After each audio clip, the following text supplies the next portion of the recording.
লক্ষ্মীপুরের কমলনগরে এক প্রবীণ নারীর উপর হামলা, দোকানঘর ভাঙচুর ও লুটপাটের অভিযোগ উঠেছে। কমলনগর প্রতিনিধি মোহাম্মদ নুরুল ইসলাম জানান, স্থানীয় সূত্রে জানা গেছে উপজেলার ৫ নম্বর চরপলকন ইউনিয়নের ৬ নম্বর ওয়ার্ডে শাহেদ আক্তার নামে ওই বৃদ্ধার উপর হামলা চালায় দুর্বৃত্তরা।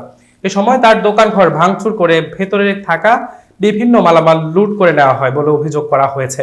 ভুক্তভোগী ও পরিবার ও স্থানীয়দের দাবি, হামলাকারীরা একটি অটোরিকশা, একটি সিএনজি ও নগদ টাকা নিয়ে গেছে।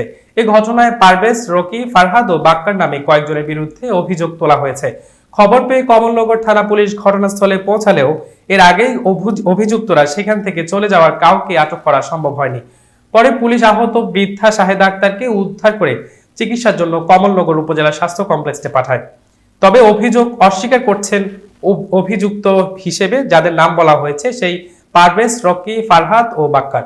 স্থানীয় গণমাধ্যম কর্মীদের কাছে তারা দাবি করেন এই ধরনের কোনো ঘটনার সঙ্গে তারা জড়িত নন এবং তাদের বিরুদ্ধে আনা অভিযোগ ভিত্তিহীন। এই বিষয়ে কমলনগর থানা পুলিশ জানায়, আহত বৃদ্ধাকে উদ্ধার করে হাসপাতালে পাঠানো হয়েছে। লিখিত অভিযোগ পেলে বিষয়টি তদন্ত করে আইনগত ব্যবস্থা নেওয়া হবে।